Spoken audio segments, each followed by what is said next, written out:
I would like to quickly point out that John the Mouse Video has a large selection of videos from North and South America for your viewing pleasure. Don't forget to hit the subscribe button. Now let's get into the cheese of the matter. This is the John Deere Tractor and Engine Museum. It is on the site of the very first John Deere tractor factory located in Waterloo, Iowa. The museum opened in 2014 and features rare artifacts and historical displays of vintage equipment. As we walk around the building, you'll see pictures on the side.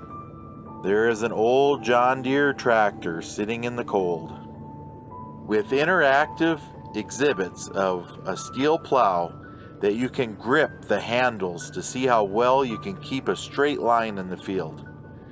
Maybe you want to test your strength against some real horsepower. Come inside, there's something for everyone to see. There is free admission to everyone that wants to see history up close and personal. Deere & Company coined the phrase, the long green line, in the 1960s to market its tractors and implements. A train 3/4 of a mile long was sent around the U.S. to show off its long green line of products. John Deere was also celebrating its rise above the competition with record-breaking sales, making it the largest farm equipment maker in the world. John Deere Waterloo Boy Model N tractor, built in 1920, was manufactured in Waterloo, Iowa. Serial number 26364. It has 15.98 drawbar horsepower with 25.97 belt horsepower. Tractors and engines have been manufactured in the Cedar Valley for more than 100 years. The Waterloo Gasoline Engine Company, founded in 1895, began production of the Waterloo Boy tractor in 1912. The quality of this tractor, along with its line of Waterloo Boy stationary engines, attracted customers from all over the world. In 1918, Deere & Company purchased the Waterloo Gasoline Engine Company, marking John Deere's entrance into the tractor and engine business. The Waterloo Boy Model N was the first tractor tested at the Nebraska Tractor Tests in 1920, a rigorous assessment of tractor horsepower that remains an industry standard. John Deere PowerTech PSX 9-liter Intrum Tier 4 engine, made in 2011. Manufactured at the John Deere Engine Works of Waterloo, Iowa. For more than a century, companies in Iowa's Cedar Valley manufactured gasoline engines. Today, John Deere continues that legacy by producing some of the most advanced engines in the world. This engine meets strict emission standards and provides fluid efficiency while also maintaining a high level of performance. Whether it's portable power unit or the heart of today's most powerful and fuel-efficient tractors, engines like this one represent the best in John Deere's engine design and manufacturing. The tractor, helping the farmer till the ground, plant the crops, and pull the wagon. Today, it's hard to imagine any farming operation without a tractor, but it wasn't always that way. Before the mechanization of agriculture, farming was physically demanding work. Farmers used a walking plow to cut furrows for planting. They sowed and harvested by hand with just a few simple tools. Facing hard manual labor from dawn to dusk, farmers were always on the lookout for better ways to farm. In 1837, a blacksmith in Grand Tour, Illinois, named John Deere, saw his neighbors struggling with their wooden cast iron plows in the sticky Midwest prairie soil. and came up with a better kind of plow. He built a self-scouring steel plow that sliced right through the soil, cutting clean furrows and making plowing easier and faster. Farmers also used draft horses, oxen, or mules to draw their plows, making the task less physically demanding. They harnessed wind and water power to make other tasks easier, such as using a water wheel to grind grain or a windmill to pump water. As simple machines driven by wind, water, or animal performed tasks more quickly and efficiently, farmers found they had time to work more acres. They became more receptive to mechanization and the innovative machines that would increase productivity, such as steam engines to drive threshing machines. Although these machines helped speed up threshing, the engines were large, difficult to operate, and could pose a fire hazard in the fields. In the latter half of the 19th century, inventors developed the internal combustion engine. These gasoline engines eventually overtook the use of steam power. Gas engines were safer, easier to use, and could perform a variety of farm tasks. About this time, farmers and inventors experimented with making gasoline engines that were self-propelled. These traction engines were the forerunners of what has come to be known as the tractor. And as you will learn today, the tractor's development and evolution is a complex and interesting story.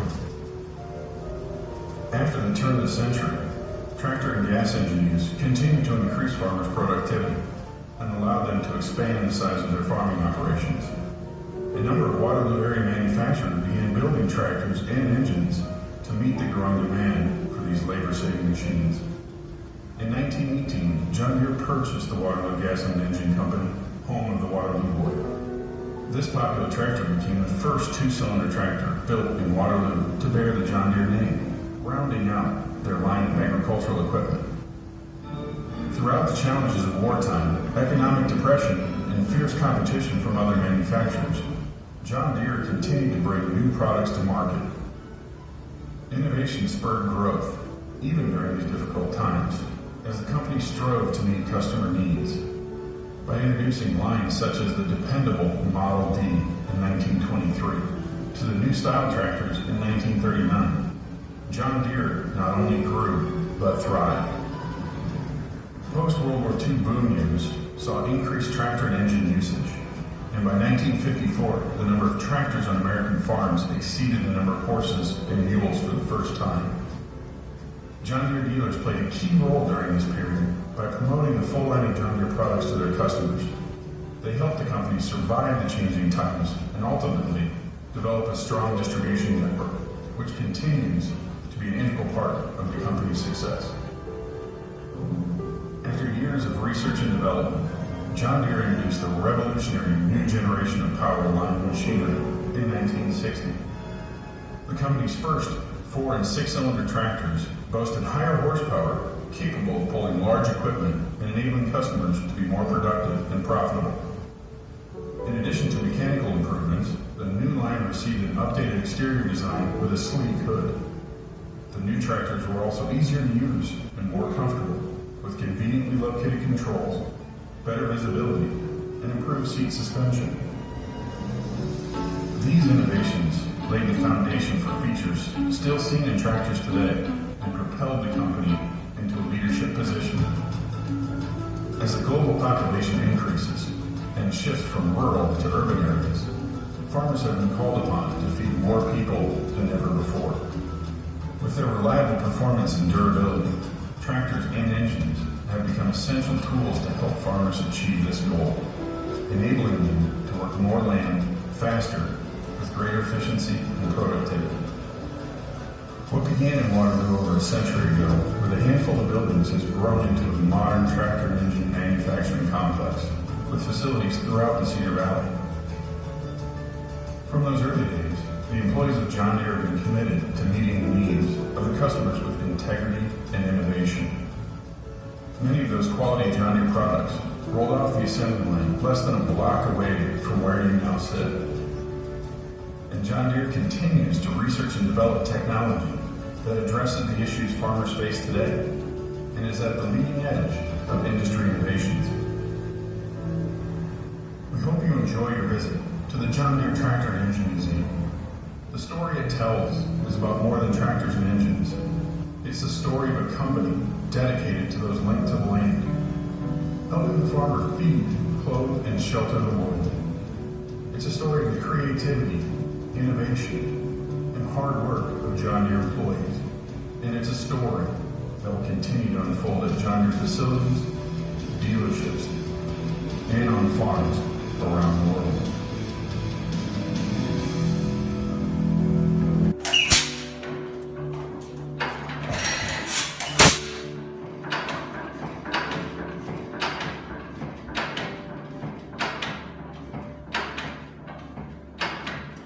This Galloway portable engine was built in 1919 and was manufactured by the William Galloway Company in Waterloo, Iowa. A prominent Waterloo manufacturer, the William Galloway Company produced a variety of agricultural products, including tractors and engines. This engine's serial number 42304 is a 12 horsepower engine purchased by Lawrence in 1991. It is one of the only 4 known to exist. It is on loan, and if you'd like to see the full video of this tractor running, you can go to the link that I have to see the whole video. This is a Waterloo Boy portable engine, 1912. It was manufactured in Waterloo, Iowa. The Waterloo Gasoline Engine Company was known for producing high-quality engines. This 6 horsepower engine, serial number 58797, is the example of one of their most popular products.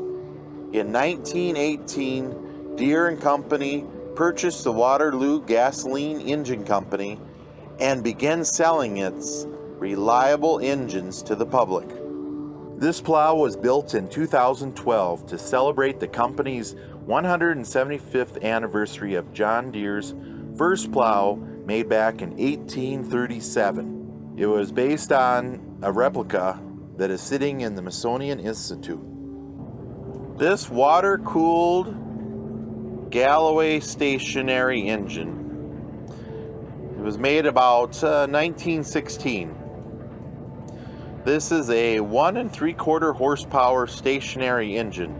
The serial number is 5421. It is made by the William Galloway Company, which also manufactured harrows, manure spreaders, tractors, and even automobiles.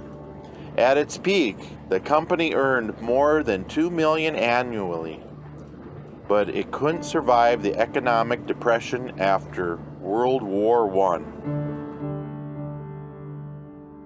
This unit was made by the Associated Manufacturer Company of Waterloo, Iowa. The Amanco washing machine 317E with a clothes wringer 10 by 1 3/4 inch. The wringer has a still spiral pressure springs for longer life. This unit can be hand operated or belt powered if you have that option. It has a wooden lid and a tub with steel bands holding it together. Some say it looks like the hired girl model line of washers from Maytag. Newton, Iowa was the washing machine capital of the world. This windmill was used to pump water, providing a much-needed resource for many farm chores. With a wheel that is 6 feet in diameter, it can reach a maximum of 125 rotations per minute. They still make them today, with a 100-ton punch to cut out triangular shapes from galvanized steel sheets.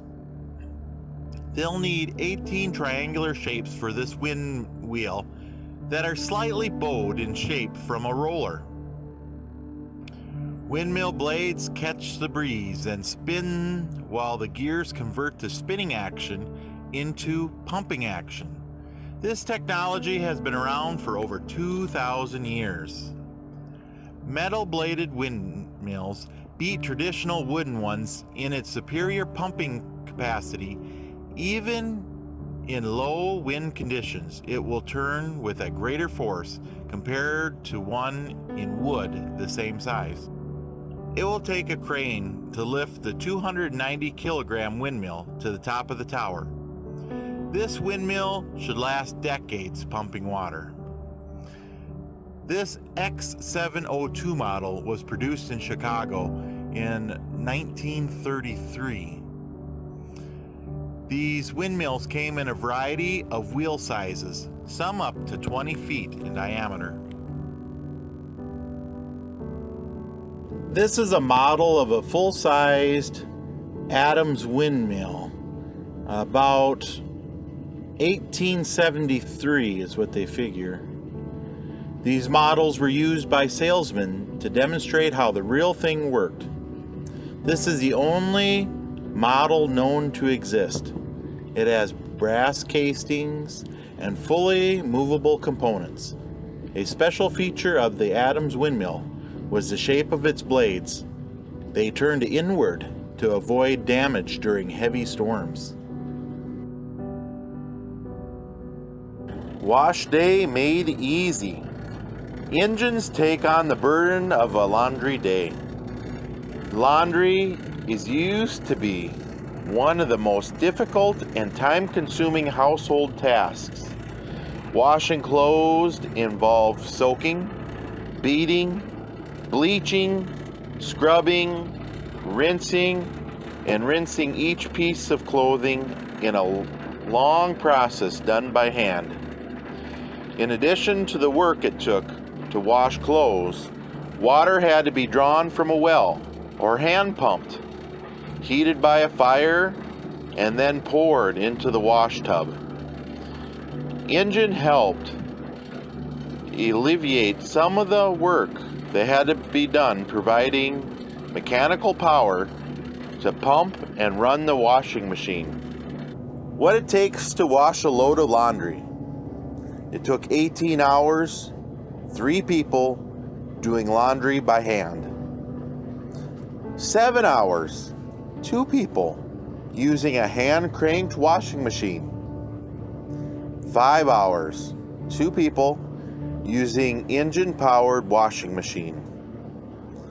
And now 20 minutes, 1 person running on a load through a modern-day washing machine. John Deere shellers are commonly referred to as one-hole shellers. This was manufactured in Mobiline, Illinois. Number 1B was manufactured from 1936 through 1947 and perhaps into the early 1950s. The entire top portion was redesigned to be integrated into 2 casting halves. Several attachments were offered, including feed trays, power pulleys, corn nubblers, motor power options. As you can see, this one is manually operated. Let's give the walking plow a try here. Now we're going to follow these horses. Now the goal to this here is basically to plow a nice straight line. And you're doing that with a green light in the middle. And if you hit one of the reds, you're plowing all crooked. Now give me a little credit here. I'm using one hand and holding a camera, so let's see how it goes. For centuries, animals helped people work. Farmers multiplied their own power by using horses, as well as goats, dogs, mules, cows, and oxen as energy sources. They harnessed animals to equipment to work in the fields, while someone walked alongside or rode on an implement to steer. Others put animals on treadmills or turntables, where their walking motion, weight, and energy were used to turn a millstone or run a belt-driven machine like churns, cream separators, saws, and threshers. People also hitched horses to horse sweeps, urged to walk, The animal circled a center hub that turned a shaft, providing power to connected machines. You want to make some horsepower?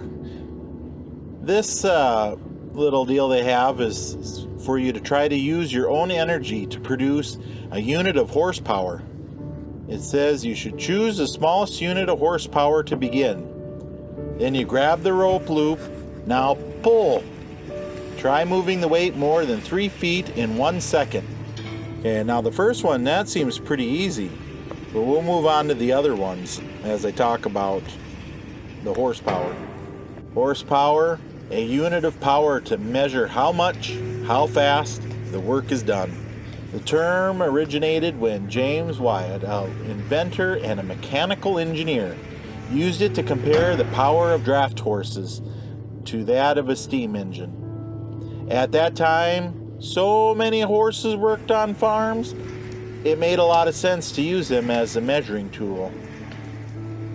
Wyatt's calculations became the standard after that. 1 horsepower equals the energy necessary to lift 550 pounds, the distance of 1 foot per second. While preparing for the harvest of 1892, my assistant, William Mann, and I worked on a new way to power our threshing equipment.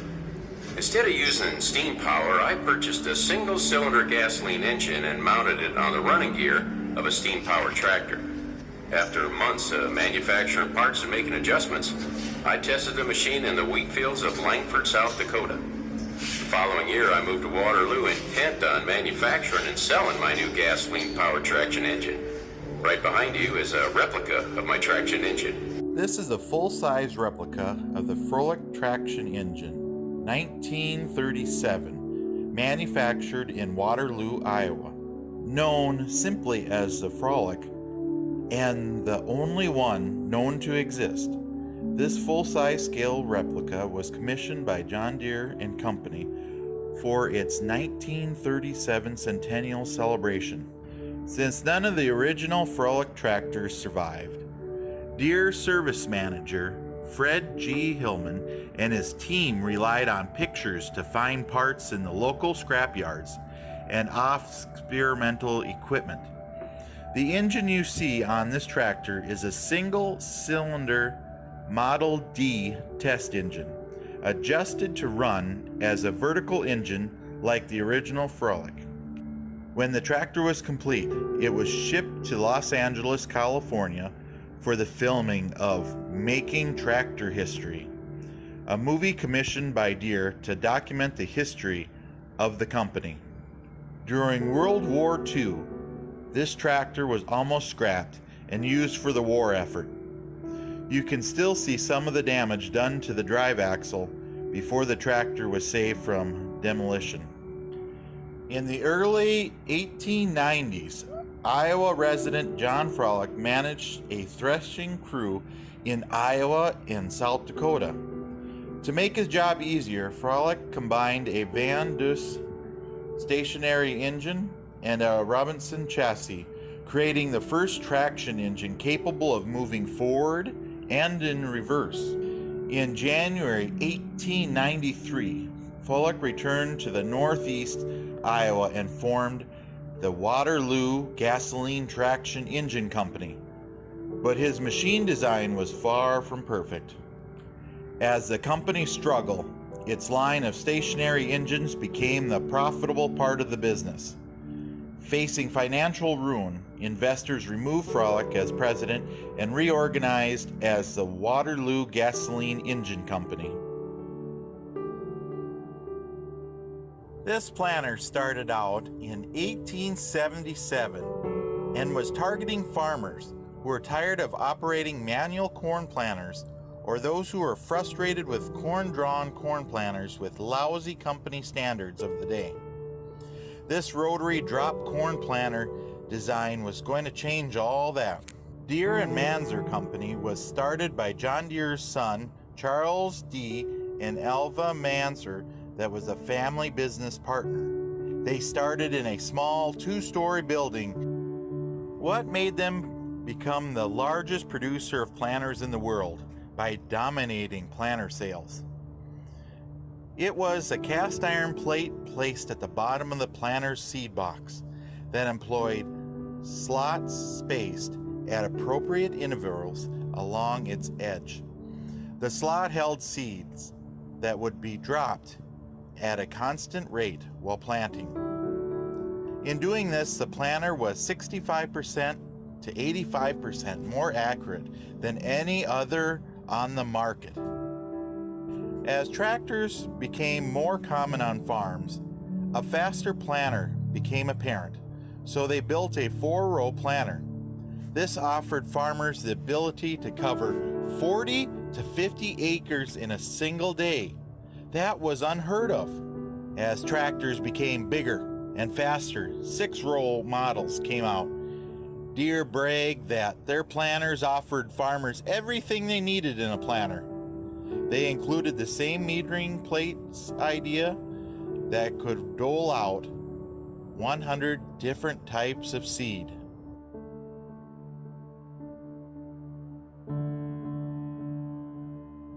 This John Deere corn binder was built in 1938. It was manufactured at the John Deere Harvester Works in East Moline, Illinois. John Deere's introduction of the corn binder was the first step into the harvesting market. The binder combined the jobs of cutting and binding corn stalks into bundles, making it easy for farmers to pick up and later grind or chop them into livestock feed.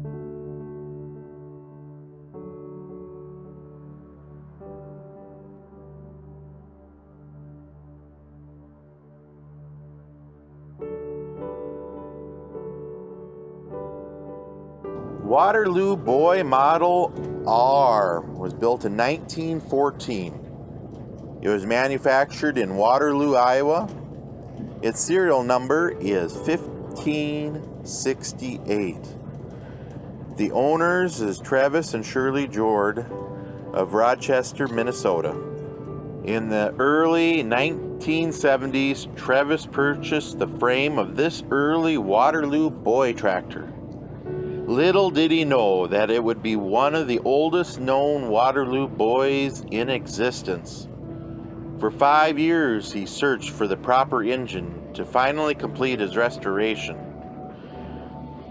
Travis' love of all things mechanical and his memories of growing up on the farm in Iowa inspired him to search for the earliest John Deere tractors available, most notably the Waterloo Boy.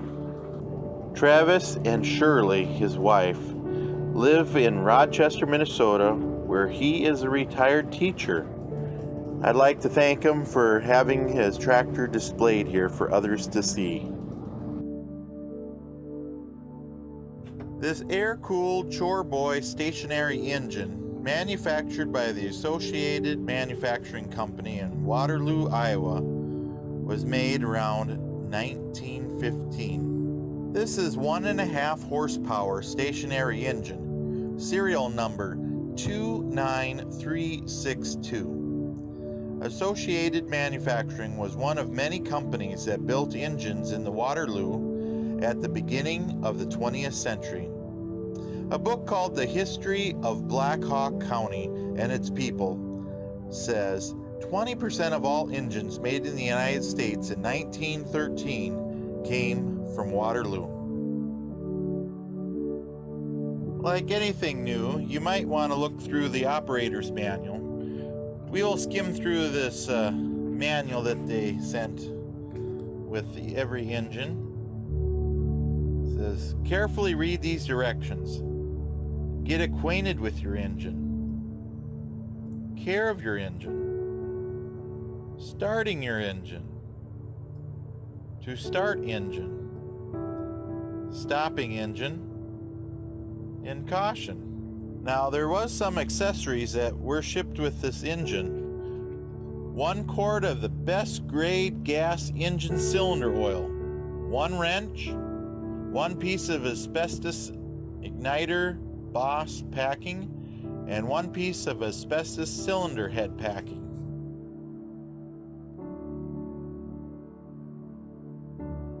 Sando gasoline engine built in 1914. Sandy McManus Incorporation sold this 4-horsepower portable engine, serial number 109772. But it remains unclear if the company built the engine.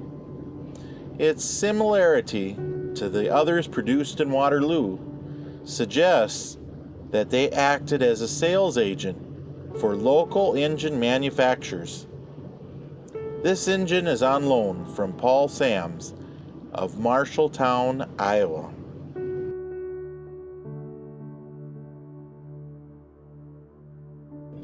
The popular and reliable Waterloo Boy engine was an important product for the Waterloo Gasoline Engine Company. This is a 2.5 horsepower engine. The serial number is 54819, and this was built on August 13, 1912. I've always enjoyed working with engines. When I was a teenager, I built an engine in the workshop in our backyard, right here in Waterloo. As head engineer, I turned my attention to another one of my passions, the automobile. My colleague, Charles Duryea, and I briefly formed the Waterloo Motor Works in 1903. But it was my stationary engine and tractor designs that put Waterloo on the map and eventually attracted the attention of Deere & Company. To market its products in the early 1900s, the Waterloo Gasoline Engine Company created the Waterloo Boy brand. Not just in a name, it was also personified in illustration as a baby-faced boy wearing a straw hat and bib overalls. The brand was used on a variety of company products, including engines, cream separators, and manure spreaders. But Waterloo Boy tractor, introduced in 1912, soon became the company's most well-known product, with thousands sold around the world within the first 5 years. The brand was so popular that Deere & Company continued to use it for many years after buying the Waterloo business. Though Deere & Company tractor development continued after Joseph's death, the idea was to acquire an established company seemed the most practical solution for entering the market. The Waterloo Gasoline Engine Company was a prominent tractor manufacturer by 1917, selling almost 6,800 Waterloo Boy tractors in that year and the next. Its Water Boy stationary engine was also a big seller. Deere & Company executive Frank Galloway traveled to investigate the Waterloo Company. He reported back that it featured a modern factory with a solid leadership and finances. On March 14, 1918, Deere purchased Waterloo Gas Engine Company for $2.25 million. This is a John Deere Model E engine manufactured in Waterloo, Iowa. Serial number is 240219. This is an early example of 1.5 horsepower engine, by far one of the most popular gas engines of the time. This engine was built on January 14th, 1925. Not long after Deere & Company purchased the Waterloo Gas Engine Company, I was asked to oversee the Waterloo operations. So my wife, Roberta, and I moved from Moline to Waterloo in 1919, just after the citywide workers' strike. When I got here, we were able to keep employee morale high, and we continued to expand a factory that was already one of the largest in the city.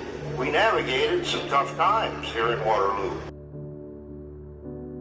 Now, this next little section, we're going to see if you are making the calls for John Deere, what would you do during some of these situations? Then we'll see what John Deere did. Our first situation is the Great Depression hits hard. Should John Deere help its customers through this severe economic downturn? Just before the Great Depression, a lot of farmers bought equipment on long-term loans. Many soon found it hard to pay the bills while keeping their farms going. Some of the companies became very aggressive as they tried to collect payments. Deere & Company sales fell more than 57 million from 1930 to 1932. What would you do? The Great Depression left farmers struggling to pay their debts and also caused Deere & Company's sales to plummet. If you were in charge of the company, how would you keep it from financial ruin and also keep your commitment to your customers? John Deere decided to help the farmers, starting in 1931 by allowing them to delay payments on $54.6 million in loans. This decision saved many farms from going out of business and strengthened customer loyalty. Nearly all the farmers who benefited from the loans paid off their debts within 4 years. Situation 2. John Deere's two-cylinder dilemma. Stick with reliability or try something new. After buying the Waterloo gasoline engine company, Deere aggressively continued to develop new products while still building tractors with its popular two-cylinder engines. Known as Poppin' Johnnies for their familiar sound, John Deere two-cylinder tractor models were produced for 40 years. Their engines were simple and dependable. Many competitors went to more conventional multi-cylinder engines, and Deere was tempted to do the same thing. What would you do? The industry's move to more complex engines made tractors more powerful, but many John Deere customers appreciated the ease and efficiency of the two-cylinder engines. What would you do if you were in charge of the new products for Deere? John Deere continued to produce its proven two-cylinder engines for 40 years, while aggressively researching and developing new products, even through the Great Depression. By 1952, Deere had sold about 293,000 Model A tractors and 309,000 Model B tractors, two of its most popular models. Situation 3. Industrial design reshapes an era. Should John Deere alter the look of its tractors? In the 1930s and 1940s, companies hired industrial designers to modify their products, trying to make them more comfortable, user-friendly, and visually more appealing.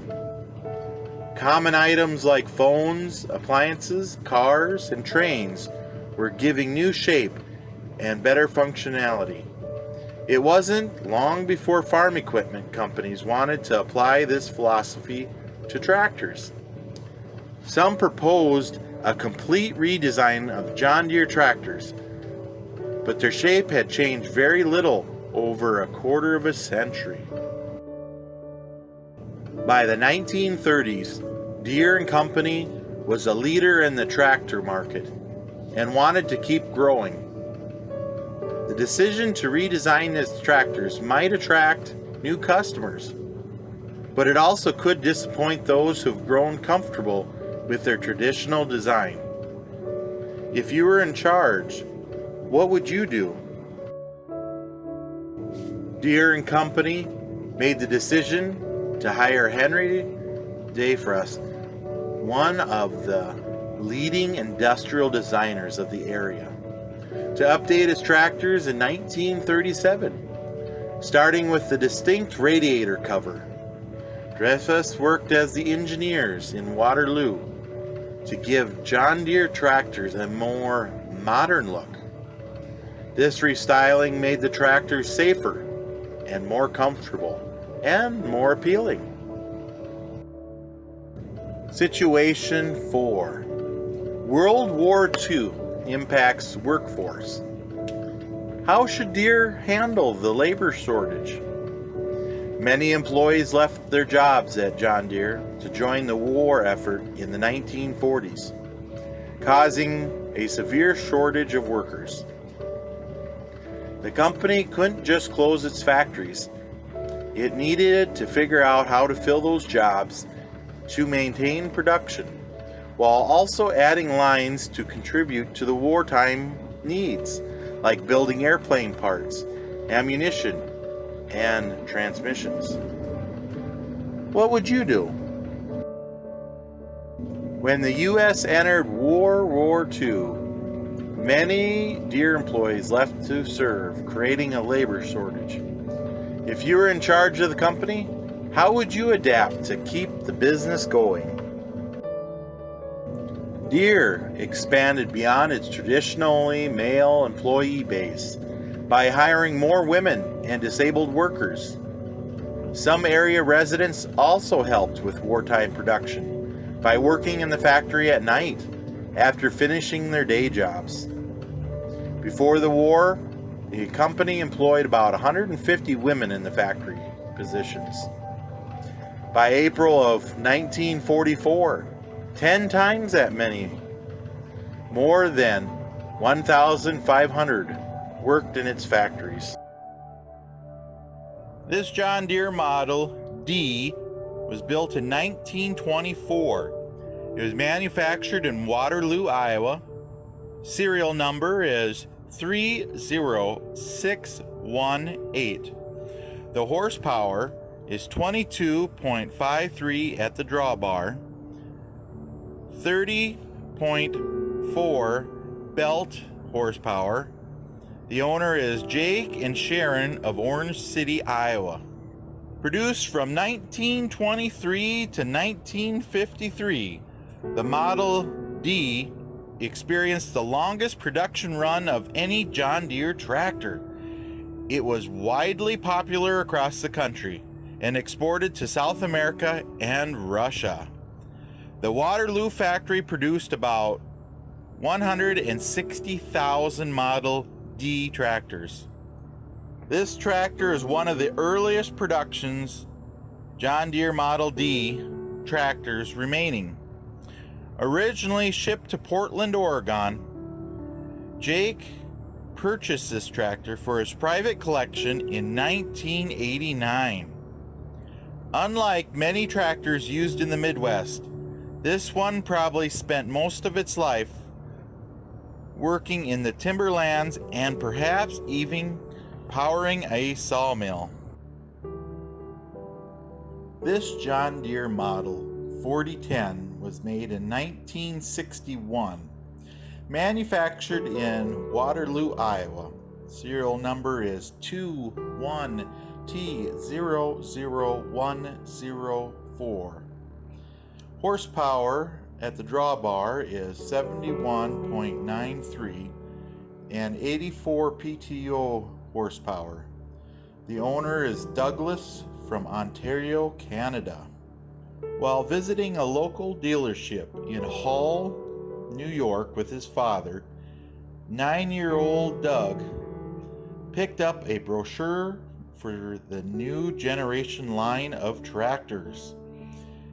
It remains a prized piece in his collection today, along with this 4010 tractor. Over 50 years later, Doug discovered a tractor for sale outside of Dallas, Texas. The tractor exhibited all the wear and tear of a well-used tractor, but Doug soon found out it was exhibited at Deere Day in August 1960. He acquired and started restoring the tractor in 2014, describing the experience as a dream come true. I used to work summers at Deere while I finished my engineering degree. They offered me a full-time position in 1930, and I worked on the designs and improvements for different tractors. I also helped redesign stationary gas engines and helped improve tractor hydraulics. But no project was as challenging or rewarding as the new generation of power, where we completely redesigned the John Deere tractor, starting from square one. They flew in most of the 6,000 dealers and guests by chartered planes. All day Monday, the runways at Love Field were busy receiving planes from every part of the United States and Canada.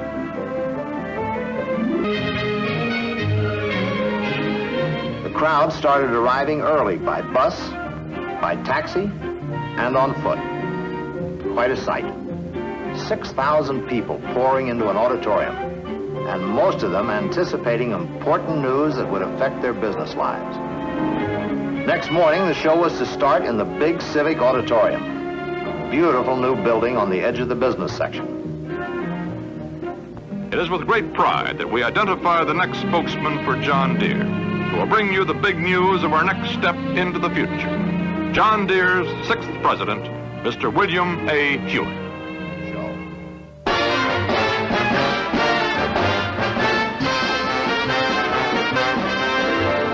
Welcome to Deere Day in Dallas, and cheers for the job you have done. Today you'll hear about, perhaps cheer about, what's in store for 61. We hope it's a day you'll remember, a memory you'll often recall. So welcome to Deere Day in Dallas. You're welcome, one and all. Probably the biggest hit of the parade was the 4010 row crop tractor. It drew plenty of comment from the dealers and guests. Last tractor in the parade was the 8010, carrying the smallest, the 1010, on a lift attached to its 3-point hitch. From the Coliseum, we moved out into a 15-acre lot that looked like a circus grounds.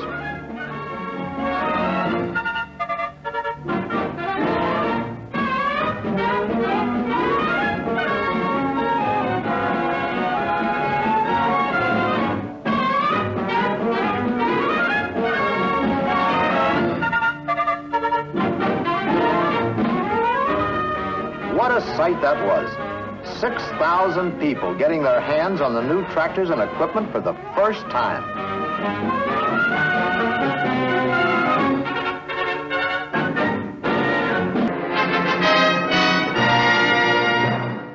At the Neiman Marcus department store in Dallas, the public and press gathered eagerly to get the first glimpse of John Deere's new tractor line.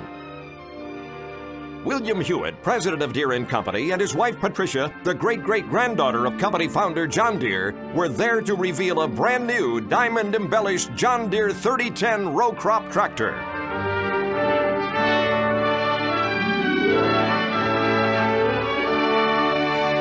There are brand new shapes from today's horizon, a brand new sound is in the air. John Deere model GM, built in 1942, manufactured in Waterloo, Iowa. Serial number 13178.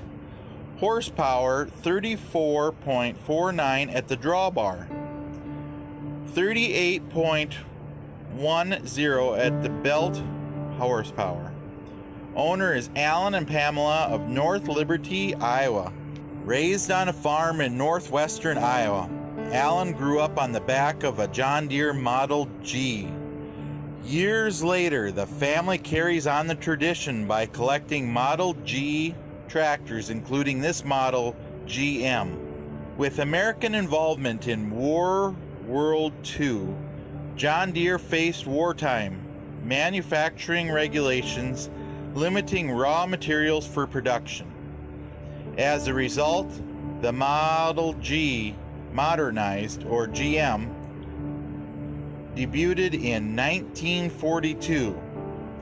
These tractors were manufactured with limited use of raw materials, valuable to the war effort.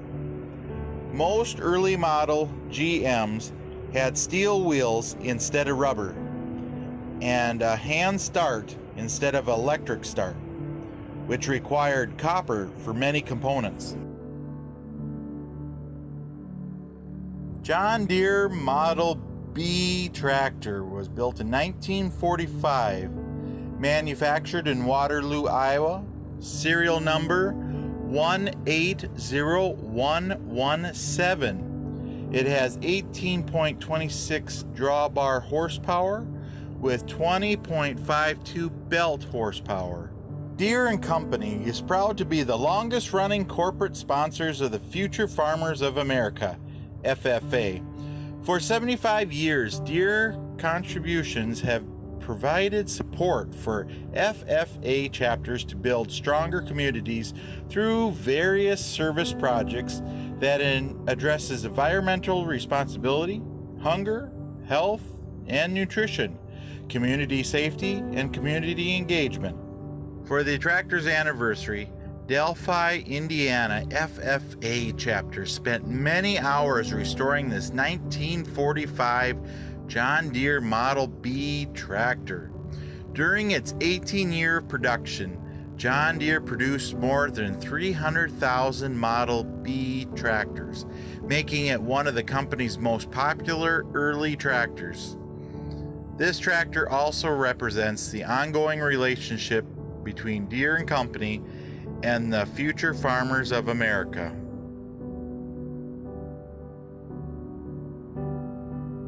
John Deere Type W, number 111 engine, manufactured in Waterloo, Iowa. The John Deere W series engines could provide enough power to do big jobs, such as running sawmills, irrigation pumps, and cotton gins. The variable speed design, similar to the engine in John Deere Model D tractor, provided a range of 15 to 35 horsepower. This engine was built on May 28, 1948, and shipped June 3, 1948 to Sidney, Nebraska. It's a John Deere Model 620, made in 1957. It was manufactured in Waterloo, Iowa. The serial number is 6209788. The horsepower it has is 33.4 on the drawbar and 49.19 belt horsepower. The owner is Jamie and Jackie Bell of White Bluff, Tennessee. Jamie and Jackie Bell are perhaps best known for their collection of Model G tractors, but this 620 means the most to them. Purchased in 1965 by Jamie's grandfather, Bryant, Paw Bell. It planted, cultivated, picked corn, cut hay, and was used for logging in the winter, working hard for multiple generations of the family. After a lifetime of work on Paw's farm, Jamie acquired this tractor more than 20 years ago. Still in use today and preferring to maintain its original appearance, the tractor has not been restored. For the Bells, this tractor is so special to us, it will be in our family forever.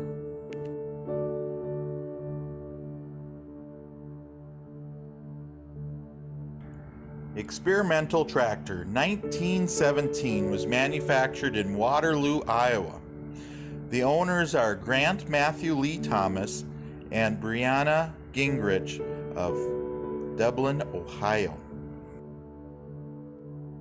I would like to personally thank the owners of this tractor for recreating this piece of history and then sharing it with everybody that visits the John Deere Tractor and Engine Museum. Under the supervision of Chief Engineer Lewis, Waterloo Gasoline Engine Company engineers experimented with different tractor designs. This is one of them. It's often referred to the Bathtub D because of the size and the shape of its main case. Even Lewis referred to it as the Bathtub Tractor.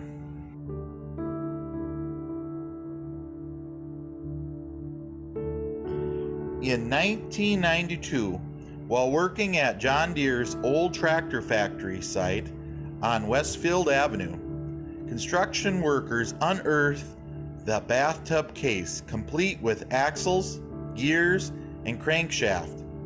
In 2011, Dan Thomas, father of the current owners Grant and Biana, bought the tractor and meticulously restored it with his brother Barry.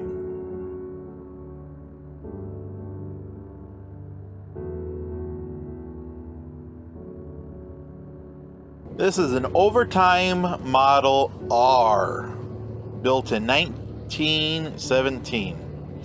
It was manufactured in Waterloo, Iowa. Its serial number is 4644. It had 12 horsepower at the drawbar and 25 horsepower at the belt. The owner is Steve Just from Funk, Nebraska. From 1915 to 1918, the Waterloo Gasoline Engine Company shipped about 4,000 disassembled Waterloo Boy Model R and N tractors to the Overtime Tractor Company in London, England.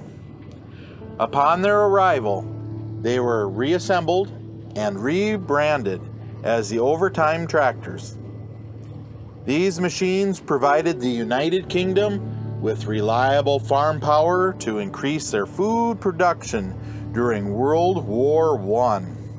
The British National Food Production Campaign realized the Overtime Tractor as a champion tractor of England and Wales.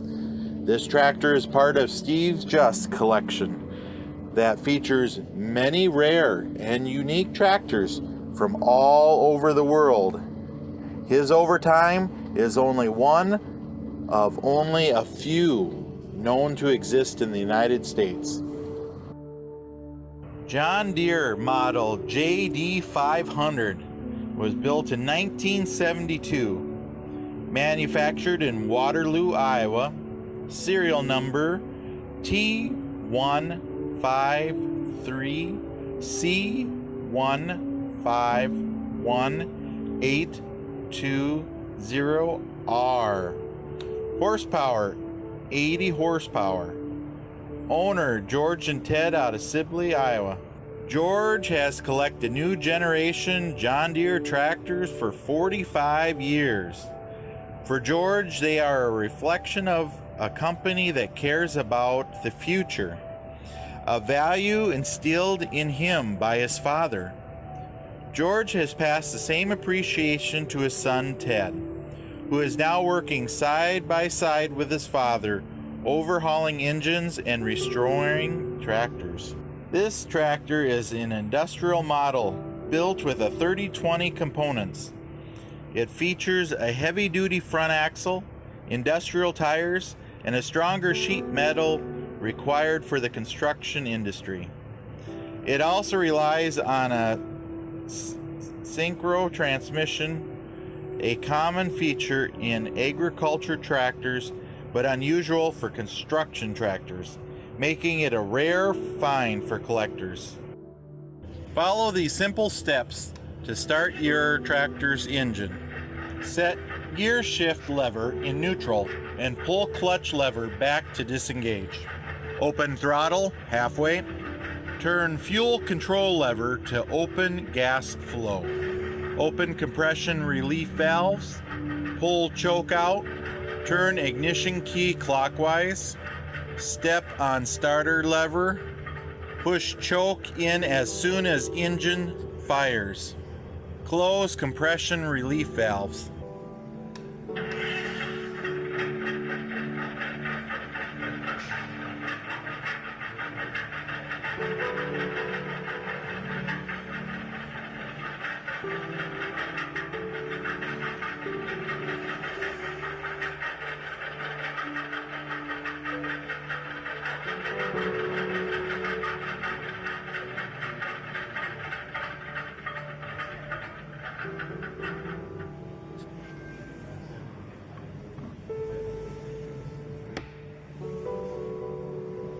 Follow these simple steps to start your tractor's engine. Push shift lever in the park position. Depress the clutch pedal. Place the hand throttle in the 1200 RPM position. Push stop button. Turn the key switch clockwise to the first position. Both indicator lights should glow. Turn the key switch all the way to the right to start the engine. Once engine is started, release the key.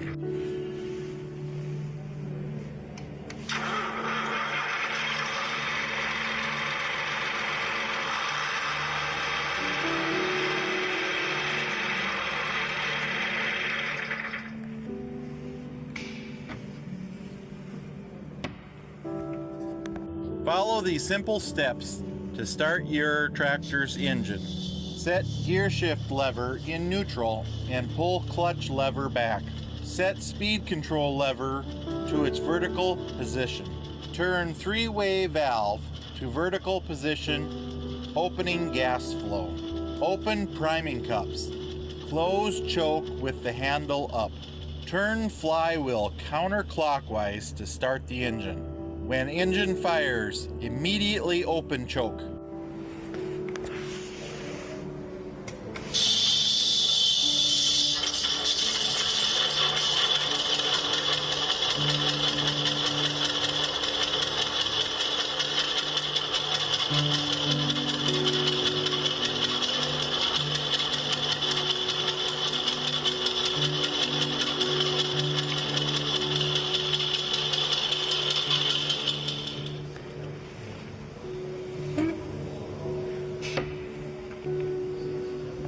Follow these simple steps to start your tractor's engine. Turn ignition switch to first position.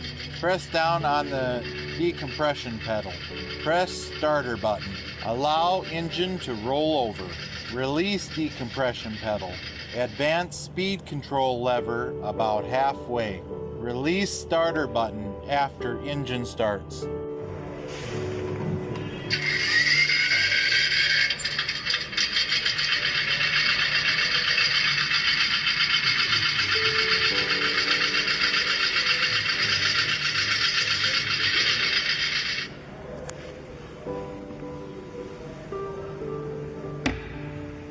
Start the cranking engine.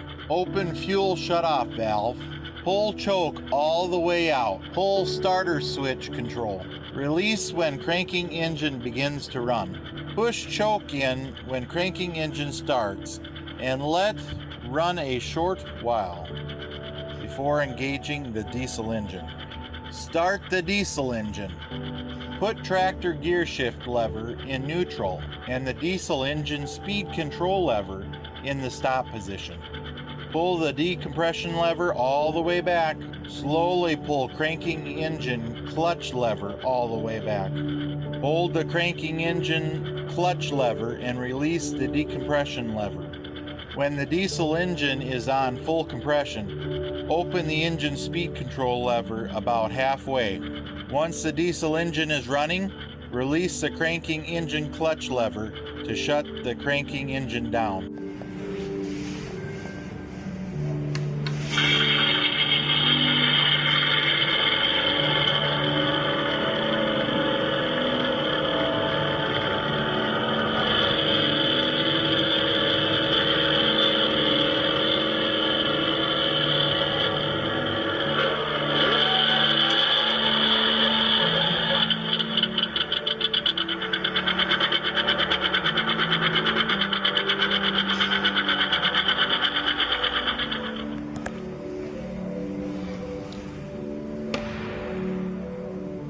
Follow these simple steps to start your tractor's engine.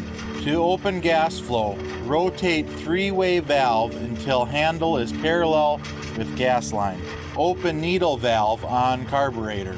Pull spark lever towards the operator. Open throttle to halfway. Set impulse trip on the magneto. Put gear shift lever in neutral position. Pull clutch lever back to release. Fill priming cups with gas and open. Insert starting crank into the end of the crankshaft. Turn engine over by turning crank clockwise.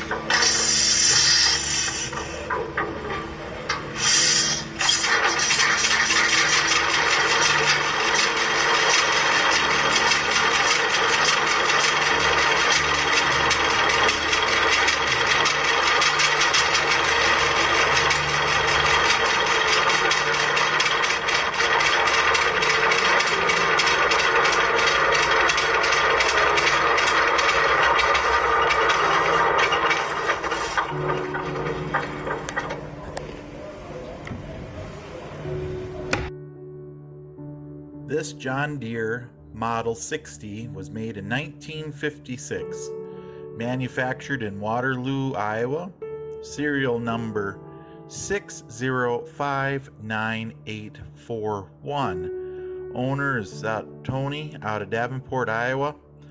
Has 35.18 drawbar horsepower with 40.24 PTO horsepower. In 1956, Mark traded in his unstyled G for his first new tractor he would ever own. This Model 60, with power steering, lights, electric start, and a padded seat, would help ensure this tractor remained a staple on the family's 320-acre grain and livestock farm. Almost 30 years later, Mark's son, Tony, fresh out of college and ready to start an operation of his own, purchased a tractor from his father. After many years of farm work, Tony began restoring the tractor in 2012. In the fall of 2015, Tony surprised his father, now in his 90s, with his final restored version. It was a thrill of a lifetime, Tony said. That's why we do this stuff. The first tractors eased the burden of heavy work. As tractors changed over time, function remained of primarily importance.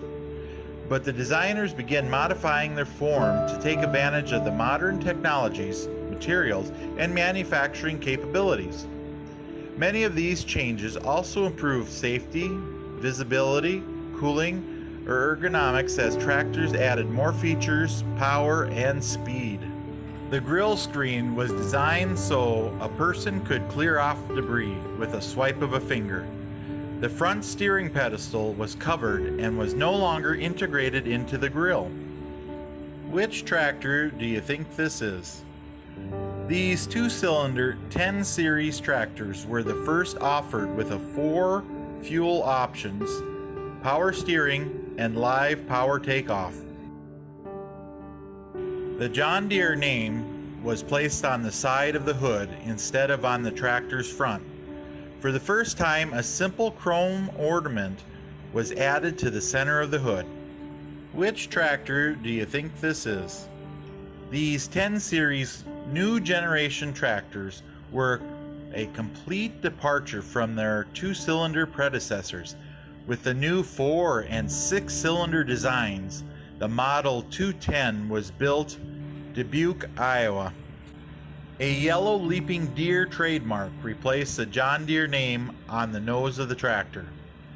This series had a distinct yellow stripe along the side of the tractor, distinguishing it from the other earlier models. Which tractor do you think this is? The unstyled series of tractors shown here includes more than 2,000 tractors manufactured from 1923 to 1947. The grille screen came with a fabric curtain or a mechanical shutter to cover the radiator and heat the engine, allowing the use of low-cost fuels. The exposed steering pedestal housed the steering shaft and supported the integral or attached equipment. Which tractor do you think this is? These 20 series 2-cylinder tractors offered the John Deere custom Power-Troll hydraulic system and universal 3-point hitch. The model numbers on this tractor were the first not to be italicized. The tractor featured a sleek style design and a curved nose piece. Which tractor do you think this is? These 30 series tractors, the last of the 2-cylinder line, were the first to feature push-button engine starting and deluxe fenders that incorporated the headlights. Engineers designed the sheet metal on the tractor's front end to look stylish while protecting the radiator. The radiator is hidden from view, and the front steering pedestal is integrated into the grille. Which tractor do you think this is? In addition to the modern design, the styled series was the first to offer electric start and lighting options and included 2 new models, Model H and Model R. John Deere Model BR, built in 1936. Manufactured in Waterloo, Iowa.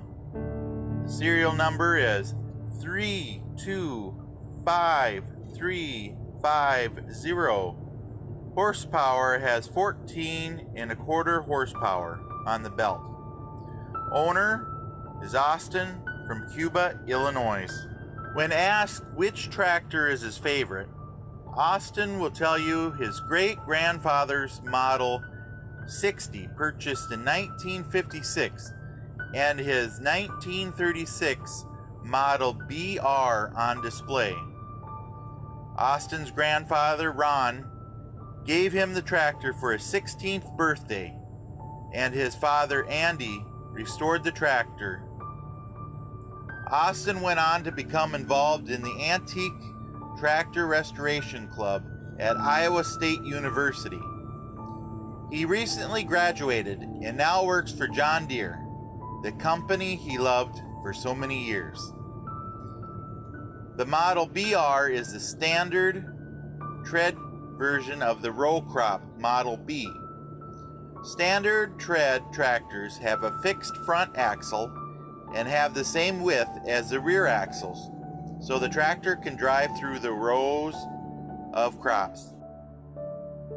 John Deere relies on a skilled team of engineers to meet customers' needs and maintain a competitive edge. New ideas can come from anywhere: the laboratory, production employees, or farmers working in the fields. Designers first used pencils, papers, and slide rulers to produce precise drawings by hand. By 1977, engineers had started using the computer-aided drafting and design programs to help create their designs.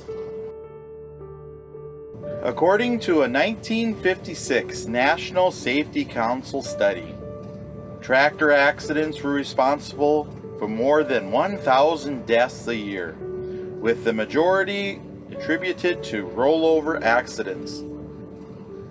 Few organizations track the number and nature of farm accidents, but several studies painted a grim picture of tractor safety. Throughout the 1940s, fatal accidents that involved tractors and occurred in Illinois, Iowa, Kansas, Minnesota, Ohio, and Wisconsin numbered 1,039. Of those, 55% were the result of overturned tractors. In 1963, Merlin Henson organized a team of John Deere engineers to design and test Roll Guard, the company's own rollover protection structure. By 1966, John Deere offered Roll Guard on all of its new tractors. The following year, John Deere dedicated its roll guard patents to the public, sharing its design and test data with other companies so everyone could benefit from its important safety feature. So after John Deere had given these patents to everyone, has it solved the overturn dying problem? You can find the link down below to the info I found on the people's stats. 36 years later, we still have a large percentage of people dying from overturns. Just note that they don't say what kind of tractor or if it had rolled over protection structure on it. 36 years later, it seems that it's around 50% of the people. If you know of newer stats, leave them down below.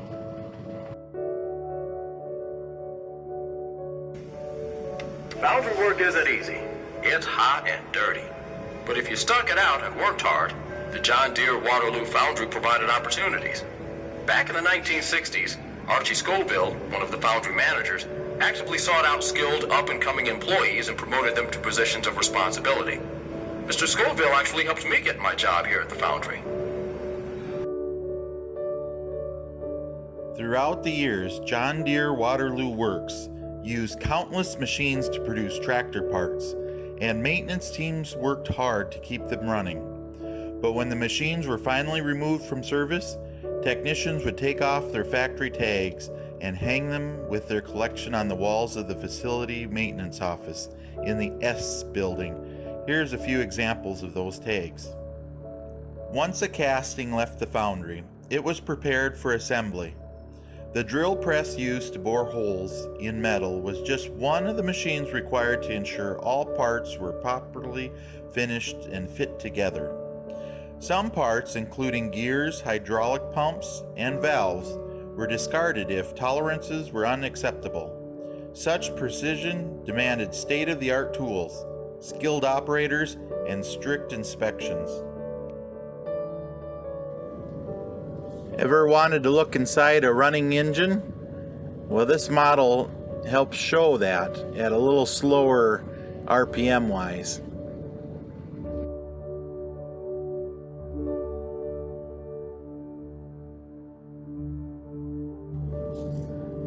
Now this motor is a model 531, and of course the owner is Deere & Company. This was the first large block engine designed by John Deere. In 1959, John Deere Waterloo Works started using this scale in departments 2E, 336, and 338. Manufactured by the Toledo Scale Company, it leveraged gravity as a counterbalance instead of tension springs, which was more accurate than the other scales. Foundry workers use similar scales to weigh raw materials before putting them into crushables for melting. When you first come in the museum, they give you a time card so you can clock in to get to work, from design and engineering to assembly and through the final inspection. John Deere employees have worked hard to build the best products for generations. The bucket-style steel pan seat was introduced in 1914 as a comfort feature and was available in more than 7 variations. This 1947 cushion seat, also known as the battery box seat, introduced a new place for the tractor's battery, moving it from under the hood to beneath the seat. Introduced in 1956, the float ride seat provided even more comfort than the deep cushion seat. The posture seat, introduced in 1960, offered a customized comfort for the driver of any size.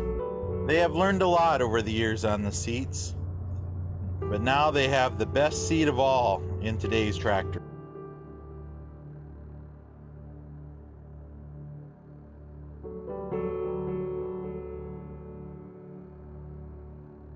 After parts were cast and machined, they will move into the next phase of production, assembly. Assembly took place in the E buildings, where parts are separated by size. The smaller components were assembled on the floors 3 through 6, while the larger parts were prepared on the second floor. Once completed, parts were lowered down into the first floor, here on the main assembly line.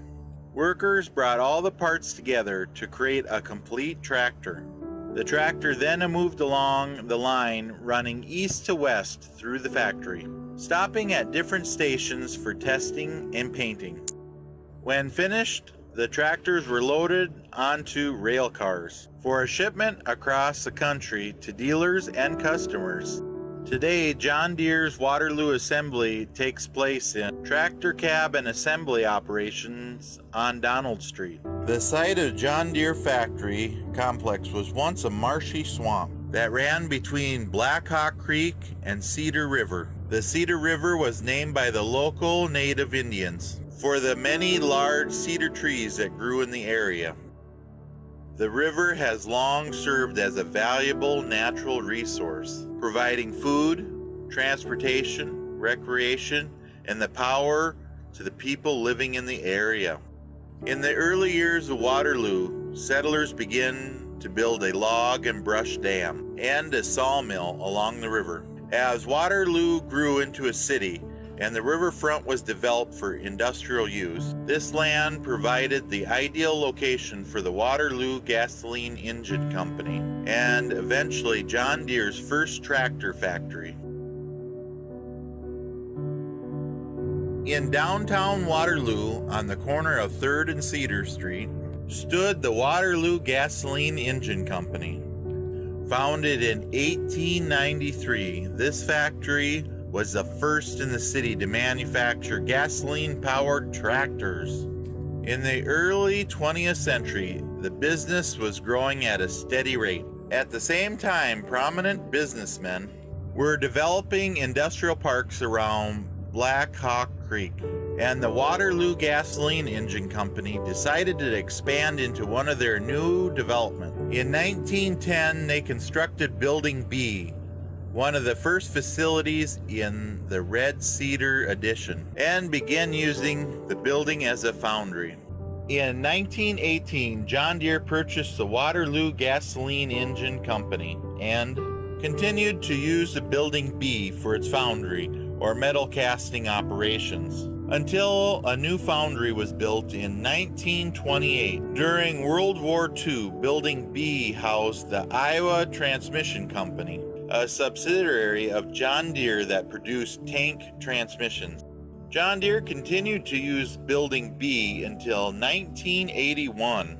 By that time, Deere had expanded factory operations beyond the Red Cedar addition to the Westfield addition, just west of Black Hawk Creek. The clock house, built in 1940, was once the epicenter of the factory's hustle and bustle. The house swarmed daily with employees clocking in and out of their shifts, as a steady stream of buses and cars dropped off and picked up workers. The clock house also served as a place for employees to meet and head out for their lunch breaks and happy hours at the local establishments, such as Steamboat Garden and Mercedes. Even before the factory was here, the same spot served as a social hub for earlier inhabitants.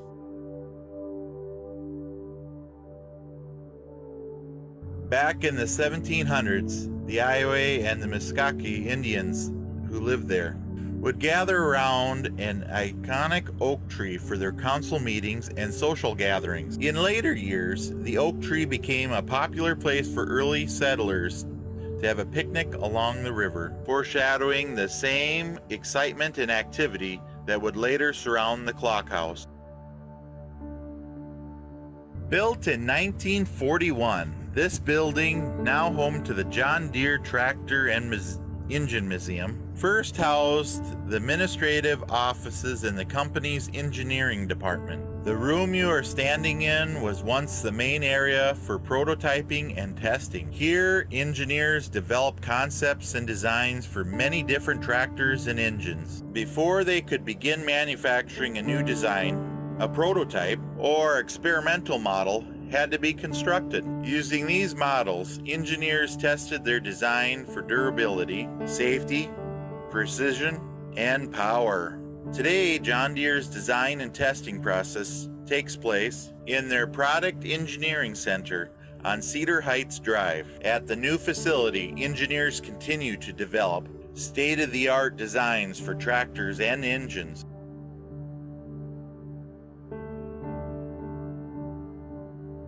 Key to John Deere's business was its metal casting operation. In the 1950s and 60s, this operation was referred to as the M Foundry. The M Foundry was made up of multiple buildings on site. The first was which constructed in 1928. In the foundry, workers used raw metals such as iron or scrap metal to cast various tractor parts. In the 1960s, John Deere's foundry was one of the largest gray iron producing facilities in the world. Each day, it produced nearly 1,000 tons of molten metal. In the early 1970s, foundry operations were moved to their present location, further west on Westfield Avenue.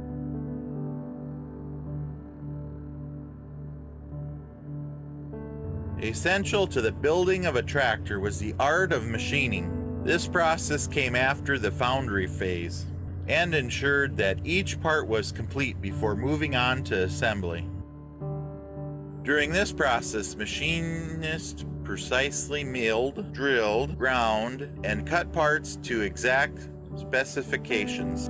During the Waterloo Gasoline Engine Company era, machining took place in buildings C and D. Once John Deere acquired the business and the production increased, machining operations were expanded to buildings K and S as well. For many years, the machine shop in Building C was easily recognized by its distinctive sawtooth roof. As operations grew, 5 additional floors were added, which became known as Building C2. Today, machining operations continue at multiple John Deere sites.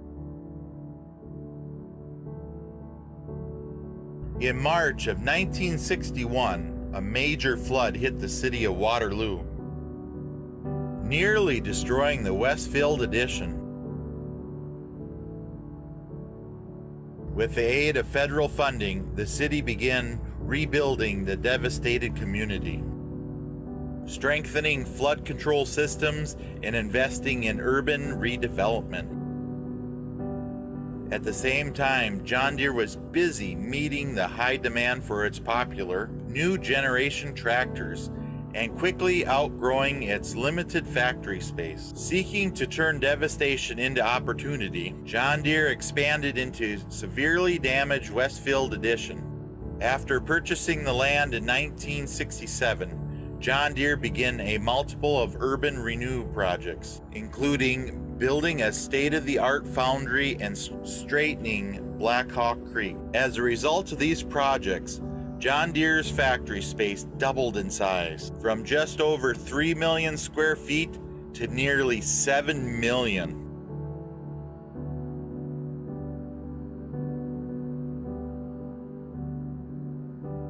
It takes many steps to build quality John Deere parts.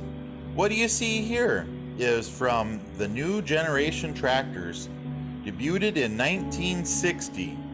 To make these parts, skilled workers studied over 7,500 drawings for several years.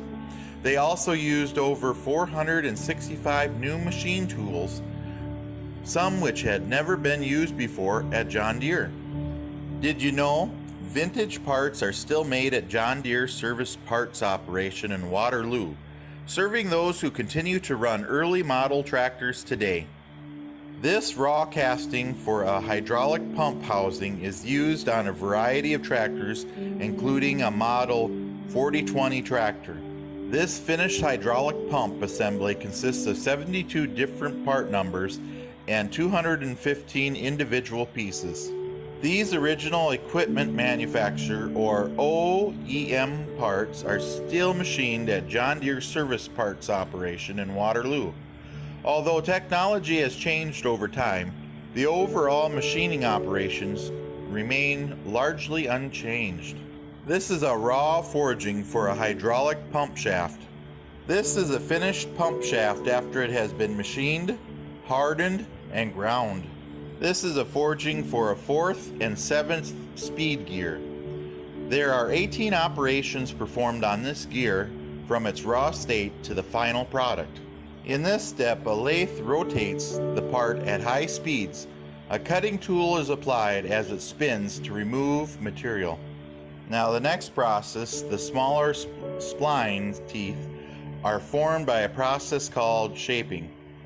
Hobbling and shaving creates the larger gear teeth. Next, it runs through a heat treatment process that heats the part to a high temperature. This hardens the part and makes it more resistant to wear. A grinding stone is then used to grind the inside diameter or bore of the gear. After a final surface treatment, the part is complete. When Deere developed a new product, employees and dealers needed training on its features, design improvements, and how to service the product. The company did this by creating cutaways or models that show the interior components. They also used as sales and marketing tools at special events. This is a 1960s power shift transmission from the new generation 20 series tractor.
This is a John Deere 4020 tractor built in 1971, and it's before they paint it. Manufactured in Waterloo, Iowa, serial number 251534R. This salvaged tractor has been modified to represent an assembled tractor before it goes into the paint booth. The tractor was driven for the first time from the assembly to paint. The steel bowl wheels, like the ones you see on this tractor, were used inside the factory. Rubber wheels, fenders, and seats, and other accessories were added after the paint.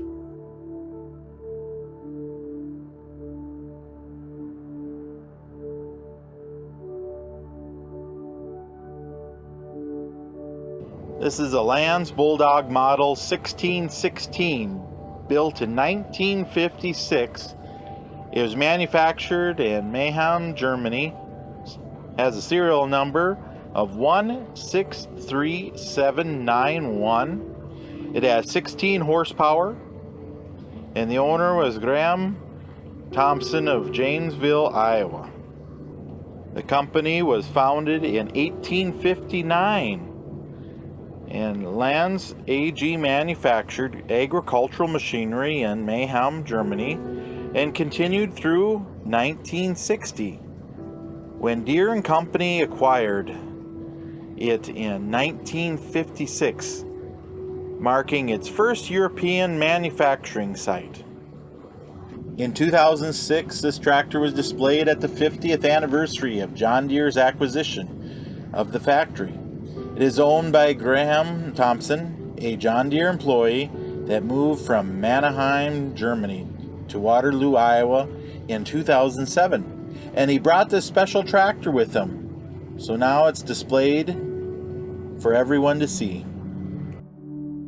John Deere 4020 Standard Tractor was built in 1967, manufactured in Waterloo, Iowa. Serial number 164845. The owner is the Smith family. No tractor played a greater role in John Deere's rise to the industry leadership than the 4020 tractor. Released in 1963, this new generation 20 series tractor provided customers with more power than earlier models. It also included an easy-to-use power shift transmission, allowing the operator to shift between its 8 forward and 4 reverse speeds using a single lever without clutching. In the 9-year production run of the 4020s, more than 180,000 of these tractors were produced in 3 configurations: row crop, standard, and high crop. They were offered with gasoline, LP, or diesel engines.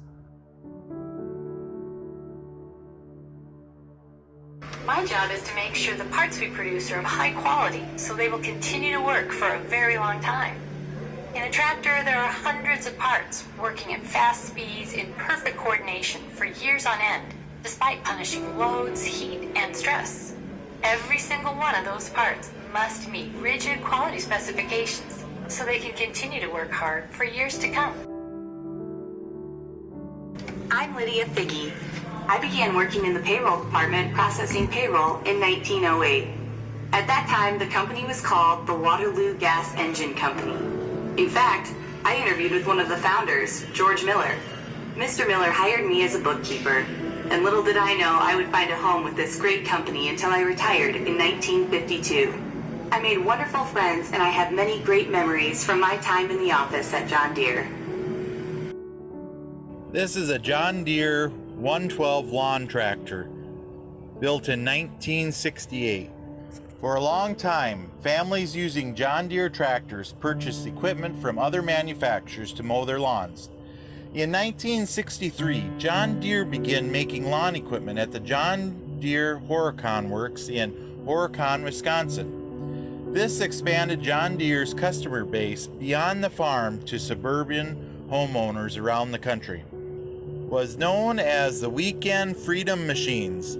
The new Deere lawn equipment did more than just mow lawns. With the many available attachments, owners could use their lawn tractors to cultivate their gardens, move snow, spray fertilizer, or haul loads around the yard. Starting in 1966, John Deere added the model 112 lawn tractor to its lineup. It had a larger engine and was a wider deck than its predecessor, the Model 110. The Model 112 provided customers with the convenience of using the same attachments as the 110, as well as improved performance from a larger lawnmower. A fun fact, from 1969 to 1971, customers could purchase lawn tractors in the colors other than the signature John Deere green and yellow. The color choices were spruce blue, sunset orange, April yellow, and patio red. The roots of the modern agriculture dealership can be traced to a local blacksmith, including John Deere himself, who repaired broken equipment and forged new tools. Dealerships also eventually developed from hardware stores, service stations, and automobile dealerships. Before incorporating the dealership system, Deere & Company relied on a series of semi-autonomous branch houses to distribute its products. By 1912, more than 25 branch houses spanned the United States and Canada. This system was later reorganized under a more formal corporate structure. The agricultural boom caused by World War I encouraged companies to improve their distributing networks and to reach more customers and provide better services.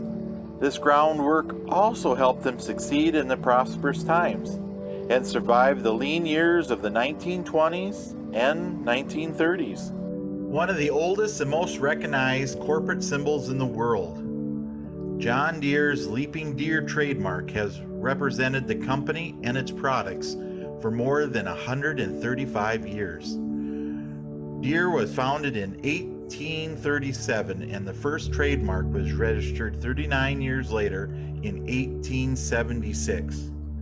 John Deere was well established in Moline by this time. The company was producing more than 60,000 plows a year, in which were commonly referred to as Moline plows because of the factory's location. In an attempt to benefit from Deere's success, the Moline Plow Company tried to mimic Deere's logo. An official trademark was the only protection against copy and deception. Although the look has changed slightly over the years, it still serves as an iconic symbol of agriculture and is well known around the world. Not all John Deere products sold at the dealerships directly related to agriculture. Through the years, the company even sold bicycles. A company catalog published in 1898 contained over 100 pages advertising bicycles and accessories. 5 years later, John Deere stopped its sale until the 1970s, when they briefly entered the bicycle market again. The bicycle displayed above was purchased in 1974 for John Deere employee Douglas Brace.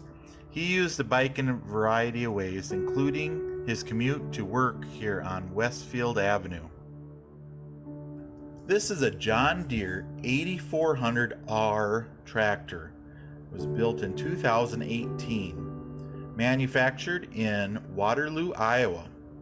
Serial number 1RW840RCJS133779.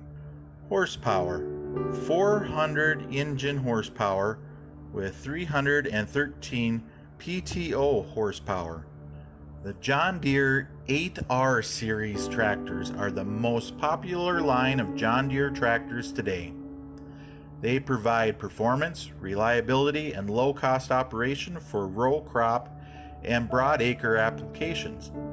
In addition to their overall power and functionality, these tractors are some of the most versatile tractors on the market, with options that can suit almost every farmer's needs. This 8400R represents the next iconic tractor in the long legacy of quality and innovation, beginning with the Waterloo Boy in 1918. To celebrate 100 years of John Deere tractors, all 2018R tractor series will carry the 100-year badge and window shade. John Deere styled Model B 1951 was manufactured in Waterloo, Iowa. Serial number 294354. Owner is Tony from Urbandale, Iowa.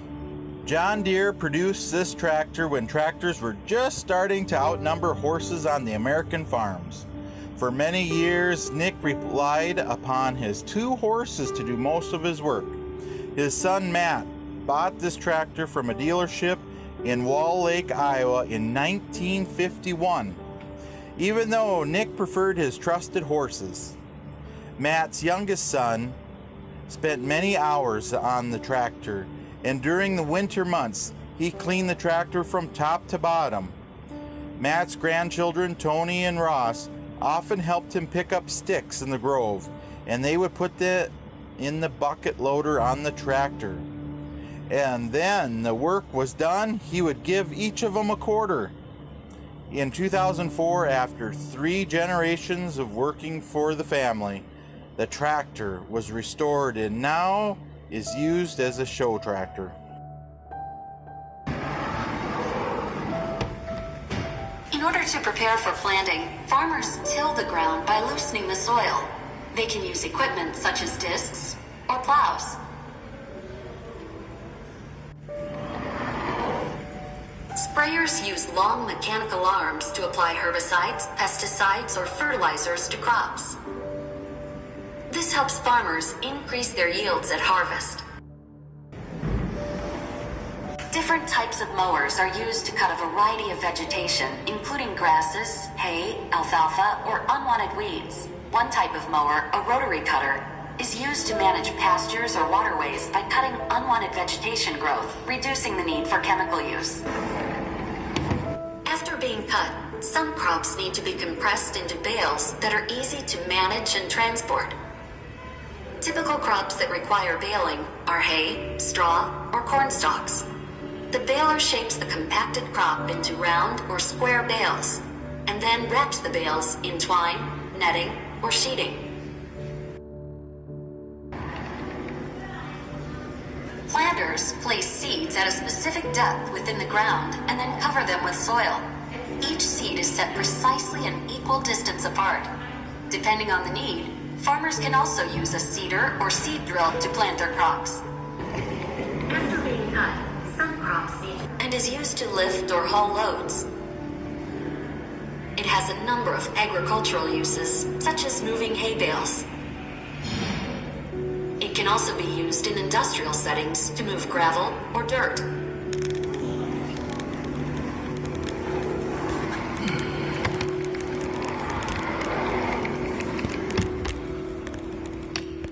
I hope you've learned that one man can make a difference by just starting from a plow. Around the world, it's still cheaper in some places to use labor instead of the equipment. With these advances in machinery to help grow more food, it'll help feed the world. The more food that we can grow, the cheaper the food will get for everyone. I'd like to take this time to thank everyone who has watched this video, and for John Deere for having places like this for people to come and see. John the Mouse travel map is available for Google Maps. It will help plan your route to the locations of your favorite videos. It is free to use. I have the link below. Please visit the playlist tab for videos that I have sorted for you. Don't forget to hit the subscribe button